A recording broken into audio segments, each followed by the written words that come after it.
This is the Tree of Life, Season 24, Chapter 1. In this episode, we will be talking about context length and consensus.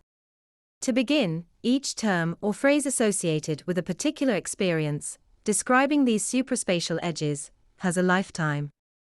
This lifetime is reflected in the window of common usage in a series of podcasts on that particular topic. As these terms or phrases become truncated or redacted during the window, the period of degeneration, the history associated with that particular experience, is curtailed into the end state. This end state is consensus. That is, as the sublimator who produces the artifact finds that window close, he or she returns to consensus. But substitution events are not merely linear, they represent infinite recursion, a manifold number of descending convoluted paths, each with its own negation, sublimation, and verbalization. Thus, path parsimony, the top path, cannot transform the analog substitutionary structure, at its beginning to the digital structure, at its end until all those convoluted paths have also ended with a transformation.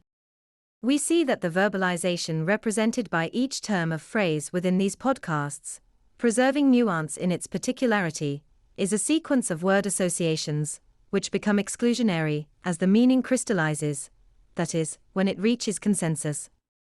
Thus, any departure from consensus is preserved with an infinite recursion by nested substitution events which haven't ended. This manifests as analog structures embedded in a sequence of digital structures, creating a string. These analog structures preserve some degree of incongruity to the meaning, which preserves the nuance represented by the experience and corresponding history. In other words, it is true to say that embedded in the artifact are substitution events which haven't yet ended, nested in the terms or phraseology used to describe the experiences. The context length determines the rate of change within the system as a whole, because, the shorter the distance between the two dialectical impulses within these analog structures, the closer these impulses are together and the shorter the time for degeneration.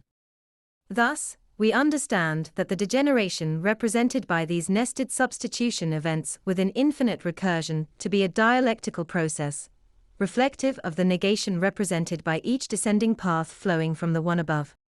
How do I explain this?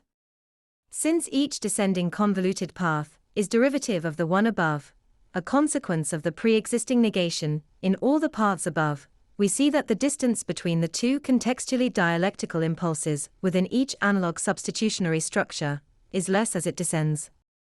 Now, in reverse substitution, in the example given, we see that in the first digital structure, impulse 1 is affirmed and impulse not 1 negated, each corresponding to a set.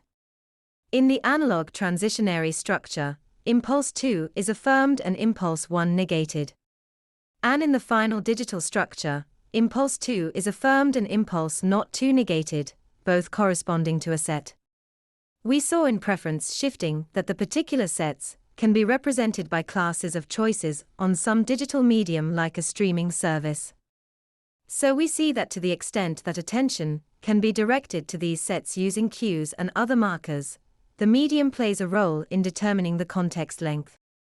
Since we saw in the above that the context length determines the window associated with a particular term or verbalization before a return to consensus, as well as the change in the system as a whole, the manipulation of this context length can alter the duration of substitution events underlying them.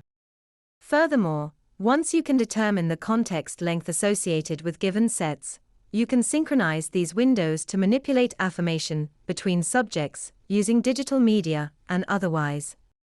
Now, in a much earlier episode, Season 5, we talked about an oxytocin, cortisol equilibrium in the context of consensual and non-consensual fields. In that episode, we talked about how in any communication between two people, the delay in achieving reciprocation is linked to cortisol, and reciprocation linked to oxytocin itself. Further, since we see that by synchronizing the windows described above you can create reciprocal affirmation, you can modulate the oxytocin in a person's brain and body. Likewise, by delaying this reciprocation, you can stimulate the production of cortisol in a person's brain and body. Thus, the ability to manipulate the context length through digital cues and attention can potentially shape the lifetime of these supraspatial edges, their corresponding histories, and the return to consensus. That's the end of the podcast for today.